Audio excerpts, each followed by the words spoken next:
ASR జిల్లా రంపచోడవరం డివిజన్లోని మారేడుమిల్లి మండలం పరిధిలోని మారుమూలతో లోతట్టు అటవీ ప్రాంతానికి ఆనుకుని ఉన్న ముల్లంగనే గ్రామం సోమవారం ఉదయం మావోయిస్టు సభ్యులు కలిసి సోమవారం సమావేశం ఏర్పరచుకుని విశ్వసనీయ సమాచారం మేరకు స్థానిక రంపచోడవరం డివిజనల్ ఎస్పీ సాయి ప్రశాంత్ నేతృత్వంలో మారేడుమిల్లి సబ్ ఇన్స్పెక్టర్ పోలీసు ప్రత్యేక బలగాల సంయుక్త ఆధ్వర్యంలో మూకుమ్మడిగా దాడులు నిర్వహించగా మావోయిస్టులకు చెందిన 2 మిలీషియా సభ్యులు పట్టుబడ్డారు.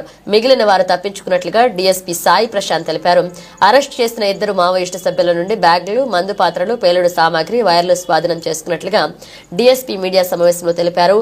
ఏజెన్సీ ప్రాంతంలో మావోయిస్టుల కార్యకలాపాలు లేవని, కొన్ని గ్రామాల్లో వారిపై తీవ్ర వ్యతిరేకత వ్యక్తమవడంతో మావోయిస్టు కార్యకలాపాలు పూర్తిగా బలహీనపడ్డాయని డీఎస్పీ వివరణించారు. గిరిజన ప్రాంతాల్లో పర్యటించే పర్యాటకులు, రాజకీయ నాయకులు ఎవరూ ఎటువంటి ఆందోళనకు గురి చెందవద్దన్నారు.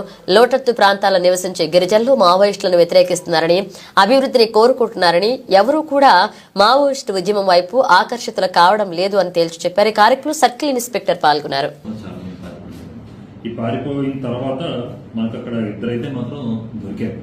సో ఆ 2ని మనం అక్కడే కస్టడీలో తీసుకోవడం, ఇమీడియట్ గా వాళ్ళ దగ్గర ఏ మెటీరియల్స్ ఉన్నాయో మెటీరియల్స్ వాళ్ళ దగ్గర బ్యాగ్స్ అవి మనం సెర్చ్ చేస్తే ఫస్ట్లీ మనకి అక్కడ ముందు చూపించిన విధంగా ఎక్స్ప్లోజివ్ మెటీరియల్స్ అంటే మందు పాత్రలకు సంబంధించిన మెటీరియల్స్ వాళ్ళ దగ్గర దొరుకుతున్నాయి.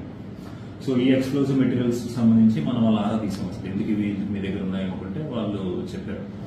సో వీళ్ళు 2 ఎవరైతే మనకి దొరికిన వాళ్ళు ఉన్నారో వీళ్ళిద్దరు కూడా 2020లోనే మావోయిస్ట్ నిషేధిత మావోయిస్ట్ పార్టీలోకి వీళ్ళు జాయిన్ అవ్వడం జరిగింది. నక్సల్ పార్టీలోకి జాయిన్ అయ్యి సో అప్పటి నుంచి ఇక్కడ ఉంటూనే వాళ్ళతో కూడా తిరుగుతూ వాళ్ళకి రకరకాలుగా ఏమంటారు వాళ్ళకి కావాల్సిన లాజిస్టిక్స్ అంటే అది ఫుడ్ అవ్వచ్చు, వస్త్రాలు అవ్వచ్చు, ఏవైనా ఎప్పటికప్పుడు సప్లై చేయడం అనేది వీళ్ళు కార్యక్రమంలో పెట్టుకున్నారు.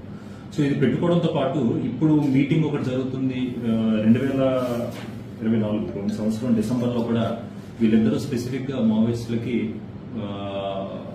బియ్యం సప్లై చేయడం, అక్కడ వాళ్ళకి కావాల్సిన డిఫరెంట్ ఫుడ్ ఐటమ్స్ సప్లై చేయడం, ఫుడ్ పెట్టడం, ఇట్లాంటివన్నీ కూడా వీళ్ళు చేశారు. చేసిన తర్వాత ఈ రోజు వీళ్ళు పెట్టుకున్న మీటింగ్ ప్రధాన ఉద్దేశం ఏంటంటే ఇక్కడ పెట్టుకున్న మీటింగ్ నుంచి వీళ్ళకి కొన్ని ఎక్స్ప్లోజివ్ మెటీరియల్స్ అందడం.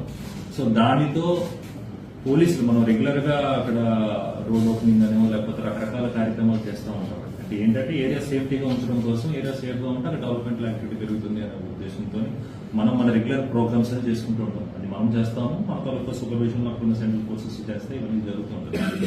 సో ఈ పోలీసు బలగాల మీద ఒక రకమైన ఏమైనా ఒక బ్లాస్ట్ చేయాలి, పోలీసులని బలగాలను హతమార్చాలి, సో వాళ్ళ తాలూకా ఏమంటారు స్ఫూర్తిని దెబ్బతీయాలనే ఉద్దేశంతో వీళ్ళు మెటీరియల్స్ తీసుకోవడం జరిగింది. సో ఆ మెటీరియల్సే మనం తీసుకున్నాం. ఈ మెటీరియల్స్ అనేవి ఒక పొటెంట్ బ్లాస్ట్ ని కలుగ చేయగలిగే మెటీరియల్స్ ఇవన్నీ కూడా. సో ఇమీడియట్ గా 2 దగ్గర మెటీరియల్స్ దొరికాయి. సో వాళ్ళిద్దరూ చెప్పిన నివేదిక ప్రకారం అంటే వాళ్ళగానే చెప్పిన నివేదిక ప్రకారం ఒకసారి దొరికిపోయిందని చెప్పిన నివేదిక ప్రకారం 2028లో వాళ్ళు జాయిన్ అయ్యారు. 2020లో జాయిన్ అయ్యారు. 2020లో జాయిన్ అయ్యి అప్పటి నుంచి వాళ్ళకి సపోర్ట్ చేసుకుంటూ వస్తున్నారు. వచ్చిన తర్వాత ఇప్పుడు రీసెంట్ గా ఈ రోజు జరిగిన మీటింగ్స్, రకరకాల మీటింగ్స్, ఈ రోజు జరిగిన మీటింగ్ మీద మనకు ఖచ్చితమైన ఇన్ఫర్మేషన్ తెలియడం వల్ల నేను దొరికాను. సో ఇందులో ఒక గుడిసె గ్రామం పుల్లంగి పంచాయతీకి చెందిన ఒక వ్యక్తి ఒకరైతే, సో ఇదే పుల్లంగి పంచాయతీలో పీడమరి గ్రామానికి చెందిన వేరే వ్యక్తి, వీళ్ళిద్దరిని కూడా మనం అరెస్ట్ చేయడం జరిగింది.